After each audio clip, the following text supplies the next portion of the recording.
আমরা পুত পবিত্র একমাত্র মহান রব্বে পাকের মনোনীত ধর্ম ইসলাম পেয়েছি,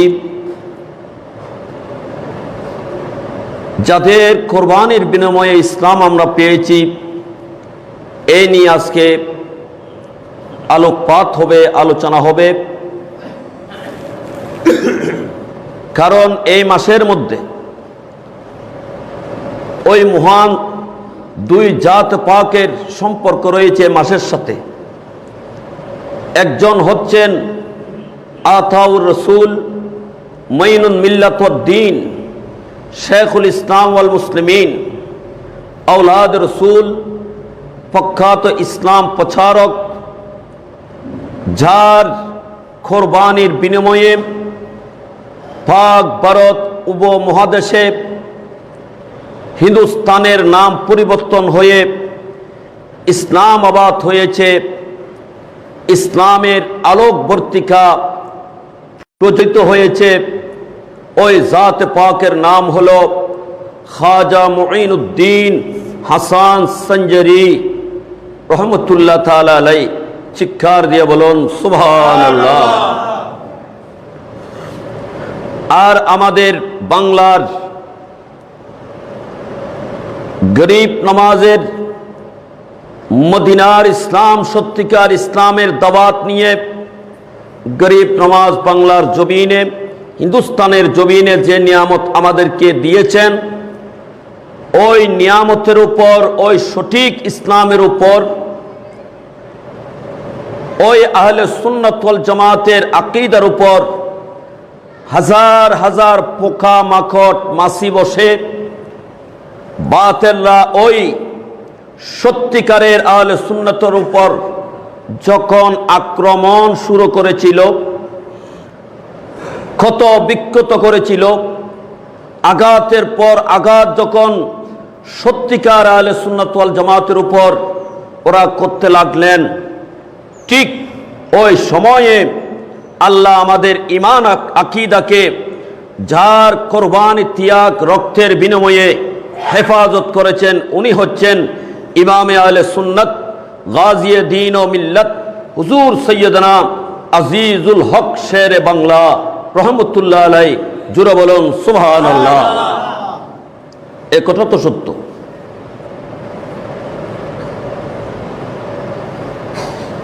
তাই আজকে ওই জাত পাকের কে স্মরণ করছি, ওই জাত পাকের স্মরণের দুই একটা কথা বলছি হুজুর আল্লামা গাজী শের বাংলা রহমতুল্লাহ ফয়জ বরকত পাওয়ার জন্য। যেহেতু আগামী 12 এই মাসের 12 রজব, ফুসছে ফেব্রুয়ারি,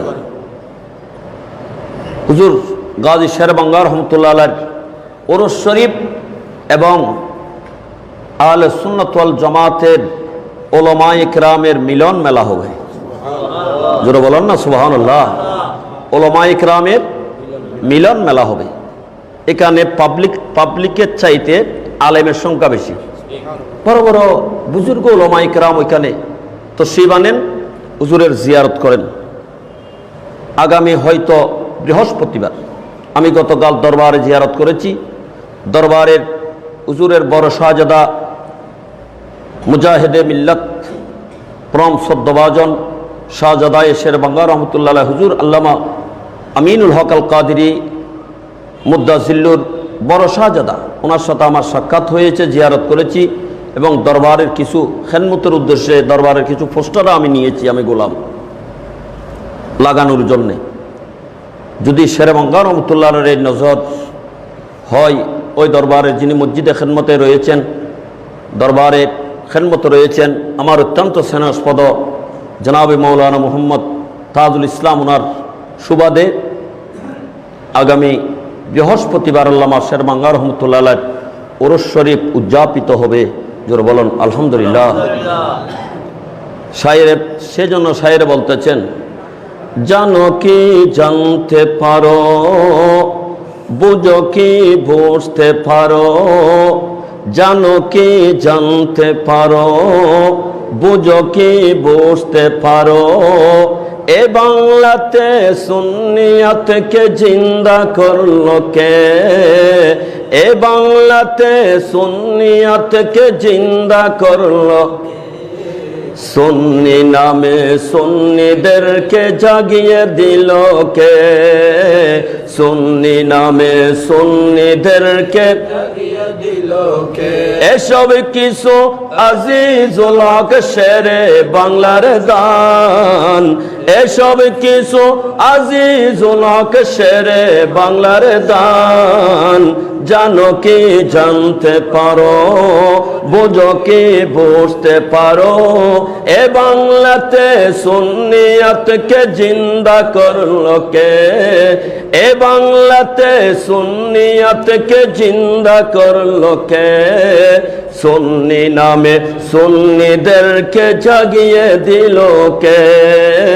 সুন্নি নামে সুন্নিদেরকে জাগিয়ে দিল কে? এসব কিছু আজিজুল হক শেরে বাংলার দান, এসব কিছু আজিজুল হক শেরে বাংলার শান। জানো কি জানতে পারো, বুঝো কি বুঝতে পারো, এ বাংলাতে সুন্নিয়ত জোরে বলুন সুবহানাল্লাহ, আরো জোরে বলুন সুবহানাল্লাহ। আহলে সুন্নাত ওয়াল জামাত খোদাই কাফেলা, আহলে সুন্নাত ওয়াল জামাত খোদাই কাফেলা। নবী বলে সে কাফেলায় যারা আমাদের মওলা, নবী বলে সে কাফেলায় যারা আমাদের মওলা।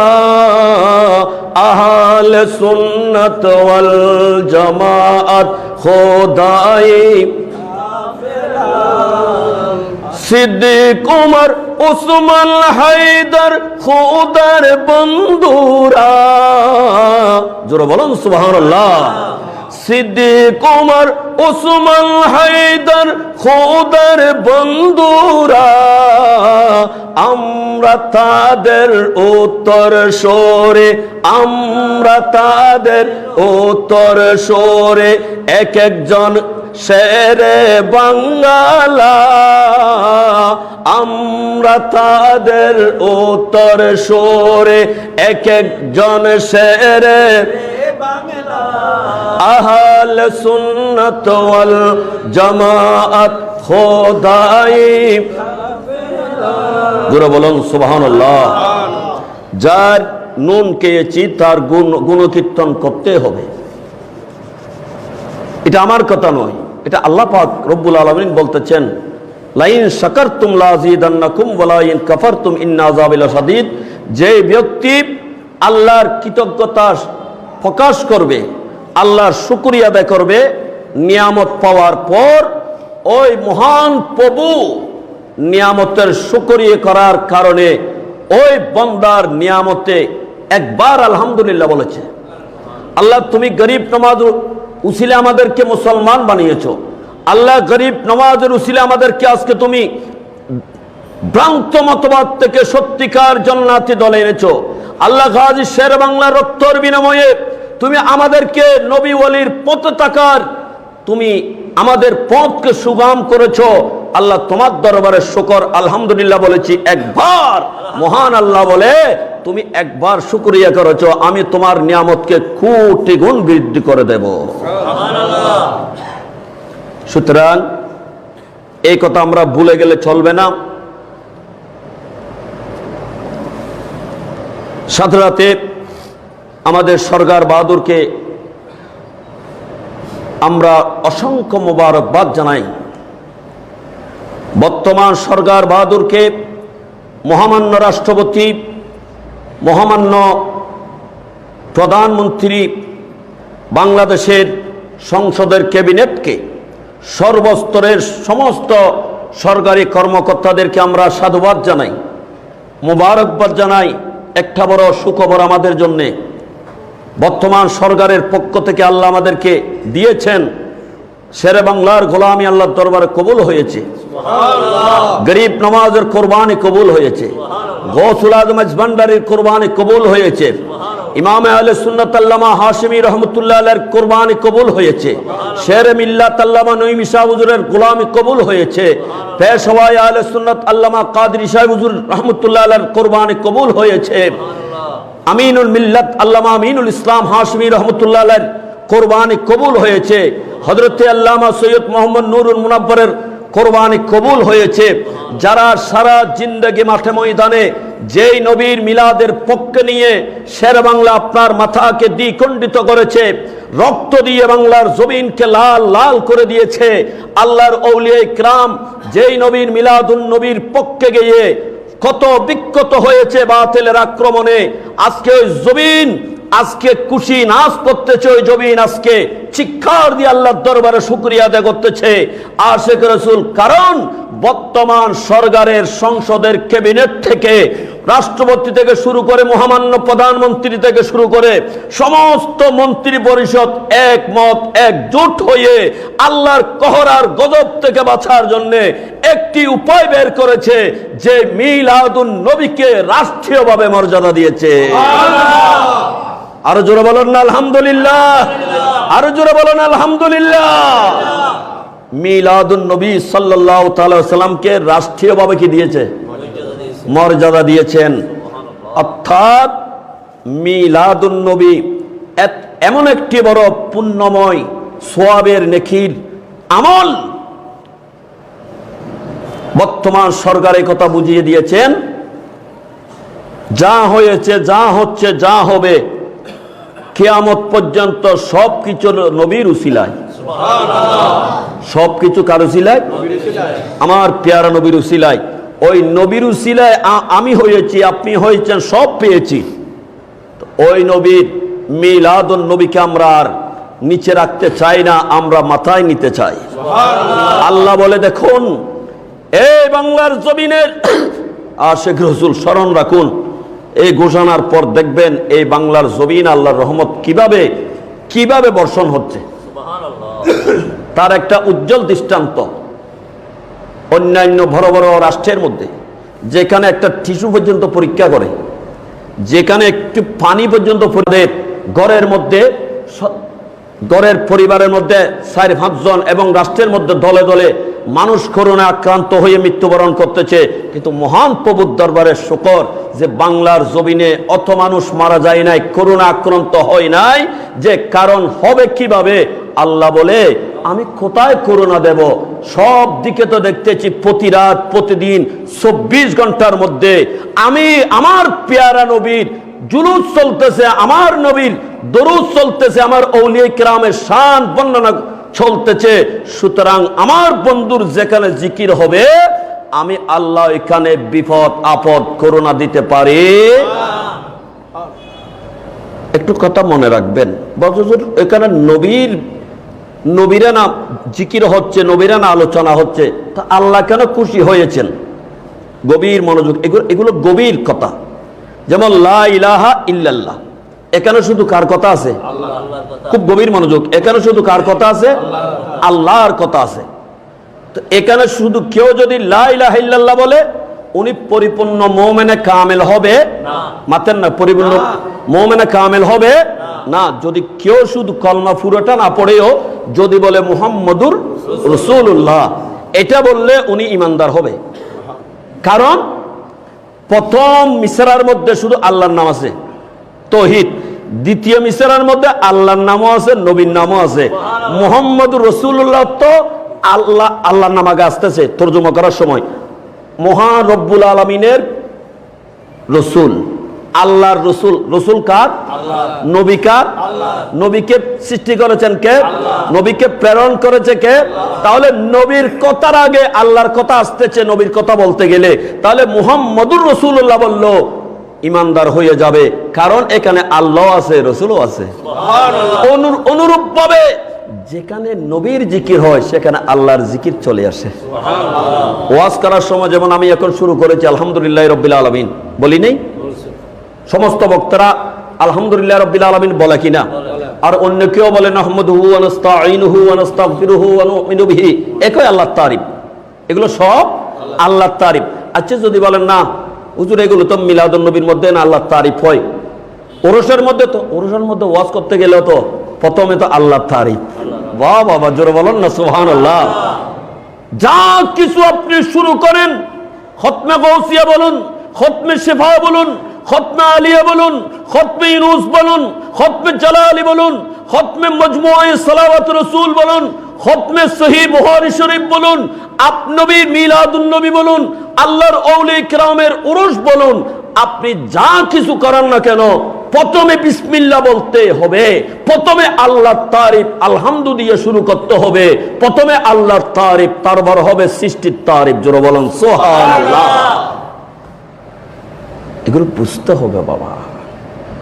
তাহলে আমি বুঝাতে চাচ্ছি, এখানে আজকে আমরা হাওলাদার জামে মসজিদ, বুজুর্গ জামে মসজিদ, এভাবে আমরা যত মসজিদ পেয়েছি, যেমন আকবর শাহ মসজিদ,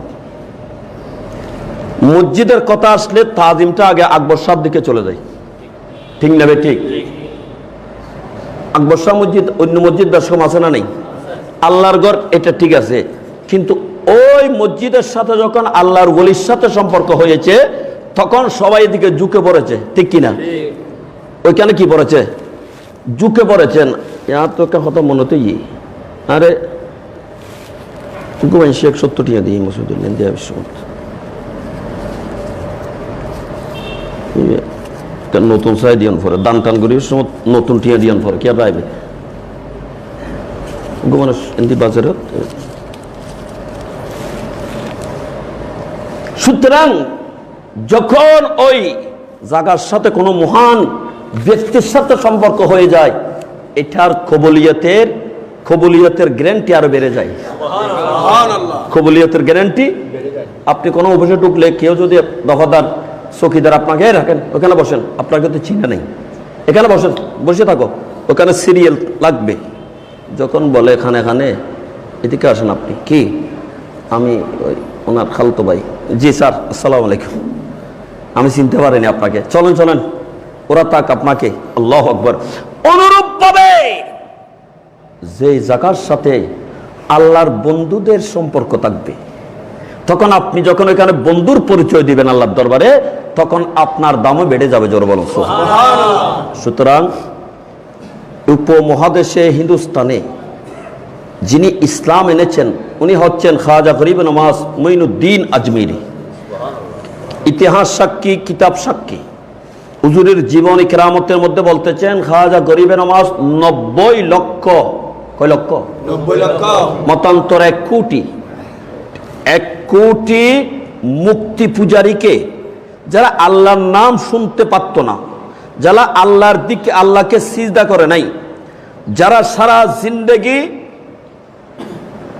অন্য অন্য দেবতাকে পূজা করেছে, গরিব নওয়াজ বেলায়েতের প্রবাদ দিয়ে 1 জন 2 জন 3 জন 4 জন 5 জন নয়, আমার মতো মোল্লা কয়জন মুসলমান করতে পারেছে? আমি তো একজনও পারি নাই।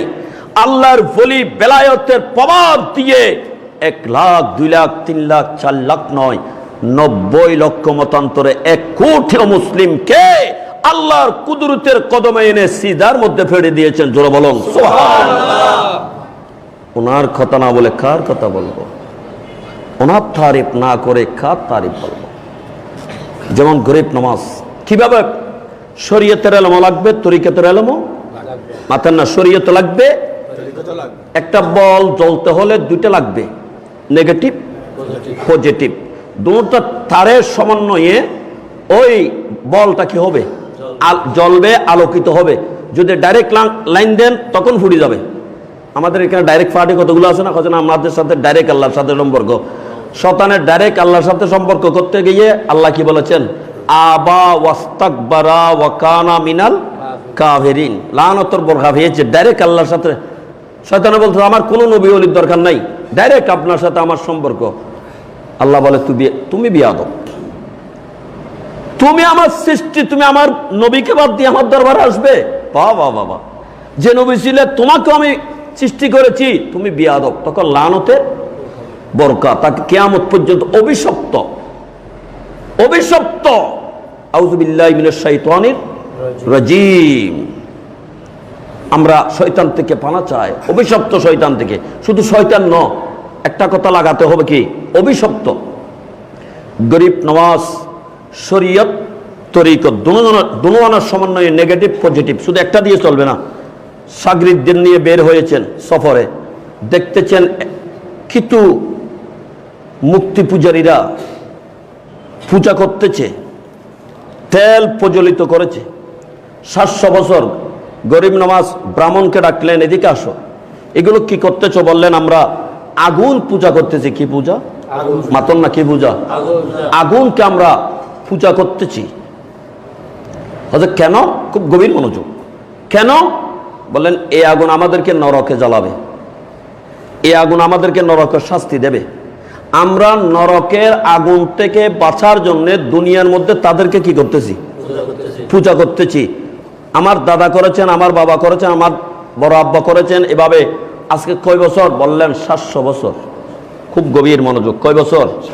700 বছর আমরা এই পূজা করে আসতেছি। আগুনকে কি করতেছি? শুধু কি জন্যে? কি জন্যে? কোত্থেকে? খুব গভীর মনোযোগ। আগুন থেকে বাঁচার জন্য। এখানে তৈল কত লাগে? বলেন এত মন লাগে। কিতাবে লিখতেছে ওই কুণ্ডুলির তৈলের আগুনের প্রখর, আগুনের তীক্ষ্ণতা এত প্রখর ছিল যে 300-500 গজ উপরেও যদি কোনো পশু পাখি উড়ে যেত, আগুনে পুড়ে ছাই হয়ে যেত। ওই আগুনের কত তীক্ষ্ণতা। তখন বললেন আল্লাহু আকবার, আমার গরিব নওয়াজ এদিকে আসো। এই আগুনে যে তোমাদেরকে নরকে নমস্কার করবে, তোমাদেরকে ইজ্জত করবে, তার কোনো গ্যারান্টি আছে? বলেন আমরা ওনাকে পুজো করতেছি। কয় বছর? 700 বছর ধরে। আমাদের পরিবারের সবাই একের পর এক সিলসিলা অনুযায়ী, বংশ অনুযায়ী। তাহলে গরিব নওয়াজ বলে তাহলে আমি একটা কথা বলি। বলে এই ফকির কি বলবে? তখন তো ফকির কি বলবে? আচ্ছা ঠিক আছে, ওই আগুনের মধ্যে একটু হাত দিয়ে দেখো, যে আগুনকে তুমি 700 বছর কি করতেছো? পুজো করতেছো। দেখে আগুন তোমাকে একটু, তোমার প্রতি নমনীয় হবে না? তোমাকে একটু ইজ্জত করবে তো? বলে না না না না, এটা তো হতে পারে না। আগুনের মধ্যে হাত দেবো কেন? তা আগুনে হাত দিলে তো পুড়ে যাব। তো গরিব নওয়াজ বলতে এতদিন পর্যন্ত কি করছো তোমরা? বাহ, জোরে বলেন না সুবহানাল্লাহ। বললেন না, হাত দিতে পারবো না। এক ব্রাহ্মণ গরম হয়ে, ওরা তো আমাদের প্রতি এমনি গরম হয়ে বললেন এই ফকির এত বেশি বাহাদুরি করলে স্যার তুমি দিয়ে দেখো। জোরে বলেন সুবহানাল্লাহ। আমরা দেব না, তুমি দিয়ে দেখো। খুব গভীর মন। গরিব নওয়াজ বলেন আমি দেব, কিন্তু আমার সাথে তোমার হাতও দিতে হবে। সুবহানাল্লাহ বলেন না, আমার সাথে তোমার হাতও দিতে হবে। উনি বললেন না, 700 বছর আগুন পুজো করতেছে, তারপরও বই। কিন্তু গরিব নওয়াজ বলতে আমি দেব, নির্দ্বিধায় দেব। গরিব নওয়াজ ওনার শক্তি কি দেখেন, যতটুকু মাইকের আওয়াজ যাচ্ছে আমার মা বোনেরা। তখন গরিব নওয়াজ বললেন আমি দেব। গরিব নওয়াজ বললেন একটু আমাকে সময় দাও। গরিব নওয়াজ ওইখানে আল্লাহর দরবারে টেলিফোন করলেন। জোরা বলেন সুবহানাল্লাহ। আল্লাহর দরবারে কিভাবে টেলিফোন করবেন? আল্লাহর দরবারের টেলিফোন নম্বর হলো 17। কত? মাতেন না? আল্লাহর দরবার, আল্লাহর টেলিফোন নম্বর কত? 17। ফজরের ফরজ 2 রাকাত, জোহরের 4 রাকাত, আসরের 4 রাকাত, মাগরিবের 3 রাকাত, এশারের 4 রাকাত। কত হয়েছে? 17। এই ফরজ এগুলো যোগ করলে হবে 17 রাকাত। এই 17 এটা হলো আল্লাহর টেলিফোন নম্বর।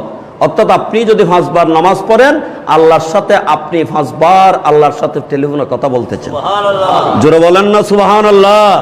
ইতারা নমাজ তো হজে এনে শুকুর হারাসি যে না তো ইয়ার হর তাসুদুর এই সময় আছে না আরতে নমাজ পড়িবেল্লাই আল্লাহর কথা কইবেল্লাই দুনিয়ার লগ কথা কইতে দিন জারগে আসামিছে। তো খোদ তোমার সাথে খোদ আর কথা বলবে কোত্থেকে? তুমি তো আল্লাহর সাথে কথা বলতে চাচ্ছ না, তো আল্লাহ তোমাকে দয়া মেহেরবানি করবে কেন? যে বান্দা 5 ওয়াক্ত নামাজ পড়বে ওই বান্দার ঘরে অভাব থাকবে না, ওই বান্দার চেহারা মলিন হবে না, নূরানি হবে।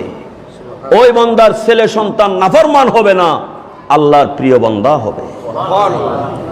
যাও গরিব নামাজ। তখন বলেন ঠিক আছে, আমি একটু আল্লাহর সাথে কি করি, টেলিফোনে একটু কথা বলি। গরিব নামাজ 2 রাকাত ওই জায়গার মধ্যে নফল নামাজ আদায় করলেন। জোরে বলেন না সুবহানাল্লাহ। এখান থেকে গুরুত্বপূর্ণ একটা মসলা বললাম, সমস্ত ওলি সমস্ত নবীরা যখন কোনো মুসিবত আসতো, কোনো দুঃখ দুর্দশা আসতো, কোনো বিপদের সম্মুখীন হতেন, কোনো কারোর জন্য দোয়া করার জন্য, খাস দোয়া করার জন্য যখন তাদের কাছে মানুষ দন্না দিত, তখন তাদের মহান শক্তি হলো ওরা বলে রাখো আগে আমি আমার প্রভুর দরবারে 2 রাকাত নামাজ পড়ে প্রভুর সাথে আগে কথা বলি। জোরে বলেন সুবহানাল্লাহ। অনুরূপভাবে আপনারও যদি কোনো মুসিবত আসে, ওয়াস্তাইনু বিস-সাবরি ওয়াস-সালাত, এটা আল্লাহর কোরআন। তোমরা কোনো বিপদ আসলে কোনো সমস্যা হলে কি পড়বে? নফল নামাজ। ফরজ নামাজ তো মাপ নাই, ফরজ নামাজ তো পড়তে হবে। তোমরা কি পড়বে? নফল নামাজ। যত নফল নামাজ বেশি পড়বে আপনার মুশকিলাত এত আসান হবে। যেহেতু বারবার একজনকে বেশি বেশি ফোন করলে ওই বান্দা কি হয়ে যায়, রাগান্বিত হলেও হয় একবার পড়লে হয় দূর হওয়া লাগিয়ে তাই দুনো ভারির আজ অন্যও ফোন করে, 3টা বাজেও ফোন করে, 4টা বাজেও ফোন করে। ওনার জন্য তো আমি পারতেছি না, ফোন করে দিই ইয়ারে সৌদের রে চেয়ারম্যান সাহেব, এই ওনাকে 1 বস্তা চুল দিয়ে দেন। যেটা বলেন সুবহানাল্লাহ। এই ফাগলাইয়ের জন্য আমি 3টা বাজেও থাকতে পারতেছি না, এখানে ফাগলার থেকে আমি বাঁচার জন্য উনি 1 বস্তা চুল যাচ্ছে দিয়ে দাও। এই বান্দা, এই মহিলা এবং পুরুষ, তুমি যখন 5 ওয়াক্ত নামাজ পড়বে, এগুলো আল্লাহর দরবারে আপনি ফোন করতেছেন। আপনি যখন সবাই ঘুমিয়ে পড়বে, রাত্রে আধা রাতেও যদি আপনি যদি তাহাজ্জুদের নামাজ নিয়ত বেঁধে যখন আপনি ফোন করতে থাকেন, আল্লাহ বলে রে বান্দা সারাদিন তো আমাকে ফোন করেছো, এখন সবাই ঘুমিয়ে পড়েছে, তুমি এখন আমাকে কল দিয়েছ, বান্দা তুমি কি চাও? জোরে বলেন না সুবহানাল্লাহ। সুবহানাল্লাহ না আসবে জন্য ফোন না হইলাম তোমার তাই বইতে হয় না, এনে বইতে হয় যে করি আর জিনিস না বুঝি জিনিস। একবার সুবহানাল্লাহ বললে আসমান দিয়ে জমিন পর্যন্ত খালি জায়গা এত কে সব ঠিয়া দিয়ে তাহলে করতে না। আল্লাহ বলে বান্দা এখন তুমি কি চাও, তুমি যা চাও আমি তাই দিয়ে দেব। দুনিয়া ইনতো ছাতা মাথা না, এভাবে তাহাজ্জুদের নামাজ পড়তে পড়তে আল্লাহর বান্দা অলির মতো নিয়ামত পেয়েছেন। তখন ওনার দরবারে সবাই যায়। আচ্ছা গরিবের নামাজ পড়ে বললেন ঠিক আছে আমি দেব, হাত তুমি দাও। আচ্ছা একসাথে দিলেন, দেখতেছে ওই বিধর্মীর হাত জ্বলে নাই, ব্রাহ্মণের গরিব নামাজের হাত জ্বলে নাই। জোরে বলেন সুবহানাল্লাহ। আমার গরিব নামাজ হো করে কেঁদে উঠলেন, এ মহান প্রভু আল্লাহ আমার হাত জ্বলে নাই, ওনার হাত তো জ্বলে নাই, তাহলে প্রমাণ হলো ধর্ম দুটোটা সত্য, ঠিক কিনা? তর্ক অনুযায়ী, কানুন অনুযায়ী, আদালত অনুযায়ী বুঝা গেল যখন ধর্ম দুটোটা হক সত্য। আল্লাহ তুমি আমার হাত তো তুমি জ্বলাও নাই, ওনার হাত তো জ্বলে নাই, তাহলে দুনো ধর্মটা এক হয়ে গেল, এটা বোঝা গেল। গরিব নামাজ কেঁদে দিলেন, আল্লাহ আমি তো ওই ব্যক্তি, ওই তোমার বান্দা, যে বান্দা সারা বছর কোনোদিন তোমার কদমের মধ্যে সিজদা না দিয়ে ঘুমাই নাই। আমি ওই বান্দা যিনি তাহাজ্জুদ কজা করে নাই, সারাক্ষণ 24 ঘন্টা যে বান্দা তোমার প্রেমের মধ্যে বিভোর ছিল। আল্লাহ আমি সিজদা দিয়েছি, ওই বান্দা তো কোনোদিন তুমি আল্লাহকে সিজদা দেয় নাই। আল্লাহ কিভাবে উনি বেঁচে গেল? তখন এলহাম হলো, আবার আসতে লাগলো, এই মুঈনুদ্দিন খাজা গরিবে নামাজের নাম হাসান, এ হাসান মুঈনুদ্দিন শোনো শোনো, ওনার হাত জ্বলে নাই, ওনার ধর্ম সত্য, সে কারণে নয়। মুঈনুদ্দিন আমি আল্লাহ তো তোমাকে বন্ধু বানিয়ে নিয়েছি, ওলিউল্লাহ আল্লাহর বন্ধু। মুঈনুদ্দিন তুমি তো আমার দোস্ত, তুমি তো আমার বন্ধু। আমি যখন ওনাকে গজব দিতে চাইলাম, আগুনকে হুকুম করতে চাইলাম ওনার ওই নফরমানে হাত জ্বালিয়ে দাও, তখন আমি দেখতেছি নফরমানের হাতের সাথে আমার বন্ধুর হাত। আমি সেই কারণে তোমার উসিলায় ওনাকে রক্ষা করেছি। না আর বাহাদুরি করে জিনিস করো না, তো আর তসবি তালির বাসিছি ন ন তুই কন্যা বোধ বান্দা রাতি ওঠে তাই যত নামাজ পড়ে খান্দের এবে ভিতর ভিতরে অলি গিয়ে রুচিলে আল্লাহর হেফাজত করে বড় করে খাও না সুবহানাল্লাহ। এই মুঈনুদ্দিন এখন একটা কাজ করো, ওনাকে বলো ওনার হাত দিতে। তোমার হাত তুমি একলা দেবে, সেপারেট সেপারেট করে হাত দিতে বলো। ব্রাহ্মণ বলে না, ব্রাহ্মণও জানে উনি কি জন্য বেঁচেছেন। উনি বেঁচেছেন আল্লাহর বলি খাজা বাবার উসিলায়, জুড়ে বলুন সুবহানাল্লাহ। তখন ব্রাহ্মণ বলে আমি দেব না। ব্রাহ্মণে রাগান্বিত হয়ে গেলেন, এগুলো কি দেখলাম আমি, 700 বছর এগুলো পূজা করলাম, আগুন আমাকে কি করলেন না, ইজ্জত করলেন না। ব্রাহ্মণ বলে ফকির কোত্থেকে আসছো? তুমি যদি এত কাবিল হয়ে থাকো, এত মর্যাদাবান হয়ে থাকো, আগুনের মধ্যে তোমার হাত তুমি দাও। এ কথা বলতে দেরি নাই, আমার গরিব নামাজ জজবার মধ্যে এসে গেলেন। বাহ বাবা, আমার গরিব নামাজ আল্লাহ প্রেমে বিবির হয়ে ব্রাহ্মণের কুল থেকে একটা ছোট্ট শিশুকে নিয়ে আমার গরিব নামাজ ওই ব্রাহ্মণের 700 বছর পর্যন্ত প্রজ্বলিত আগুনের মধ্যে ঢুকে গেল। ব্রাহ্মণ হয়ে ইয়া তো একবারে শেষ। আর ফুয়া জিবে লগে গিয়ে বহুত বছর বাদে ভাইয়ে যায়। আচ্ছা 12 বছর বাদে ফুয়া ভাই লিবে আদর করলে হইব। ইবেল্লাই দুনিয়া বিয়া কিনা এক করে না দিব না ফুয়া বেল্লাই ইয়ো ফুয়া জিবে লগে গিয়ে 12 বছর বাদে ভাইয়ে দে ওই দে। ওই সবাই কান্নার মধ্যে পড়ে গেল, আগুনের দিকে সবাই সিধায় পড়লো। সিধার মধ্যে পড়ে বললেন, হায় হায়, এটা কি হলো, কি হলো, কি হলো? আমাদের ছেলের সন্তান শেষ। যে ছেলে 12 বছর পর হয়েছেন, ওনার মা বাপ তো পাগল হয়ে গিয়েছেন, স্ট্রোক করেছেন। আমার গরিব নামাজ ওই ছেলেকে নিয়ে আগুনের মধ্যে ঘুরতে লাগলেন, জোরে বলুন সুবহানাল্লাহ। বাবা, গরিব মা ঘুরতে ঘুরতে ঘুরতে ওইখান থেকে যখন বের হলেন, খোদার কসম গরিব নামাজ নয়, ওই ছেলের পায়ের মধ্যে যে জুতা ছিল, চুল ছিল, ওনার গায়ে কাপড় ছিল, কাপড়ের জুতা এবং ওনার একটা পশম পর্যন্ত আগুনে জ্বলাইতে পারে না। চিৎকার দিয়ে বলুন সুবহানাল্লাহ। তো আরো আশ্চর্য, এখন এটা তো আরো আশ্চর্য। ফোয়ারে ধরিচার, হিন্দি ধরিচার, হিন্দি ধরিচার, কোনো জ্বলিনি, কোনো মজ্জিনি, কোনো কিছু ইনি দেখ যে ফোয়া শের বড় করে সুবহানাল্লাহ।